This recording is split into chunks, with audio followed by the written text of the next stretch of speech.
अब मनोज तिवारी उनके समर्थन में खड़े हैं। वो कह रहे हैं कि बिहार सरकार ने उनके साथ गलत कहा है। मैं इस पर बस आपकी राय जानना चाहता हूं, आप समर्थन में हैं या विरोध में? ये नहीं, एक बात बताऊं भाई, शायद ये कड़वा सच हो सकता है। मनीष कश्यप ने मेरे जीवन में मेरे लिए कुछ नहीं किया। दोस्तों, जैसा कि आप लोगों ने देखा और सुना भी कि किस प्रकार से खेसारी लाल यादव जो है मनीष कश्यप की तरफ से कल्टी मार दिए।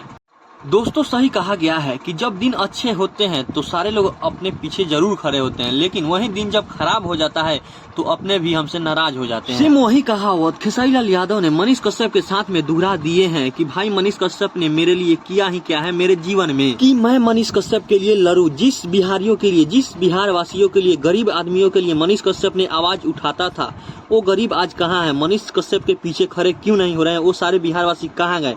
ऐसा मनीष कश्यप के लिए खेसारी लाल यादव जी ने बोला है। और इन्होंने ये बात भी कहा कि अगर मैं राजनीति के बीच में कुछ बोलता हूँ तो जो दासा मनीष कश्यप की हुई है वो दासा मेरी भी हो सकती है, इसलिए मेरे से इस बारे में कुछ भी मत बोलवाओ भाई साहब। दोस्तों, फाइनली में मैं आप लोगों से ये पूछना चाहता हूँ कि क्या आप लोगों को क्या लगता है कि खेसारी लाल यादव ने मनीष कश्यप के बारे में कुछ गलत कहा है? क्या है आपकी राय?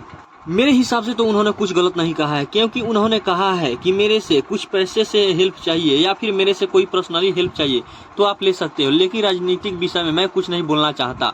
अगर आप पूरी वीडियो देखना चाहते हैं तो पब्लिक प्लेटफॉर्म सर्च कीजिए कुमार अभिनव का वीडियो, वहाँ पे फुल इंटरव्यू इनका पड़ा है, जाकर सही से वीडियो देखिए कि मनीष कश्यप के बारे में खेसारी लाल यादव ने क्या सही और क्या गलत बोला है, सब पता पड़ जाएगा आपको वहीं पे।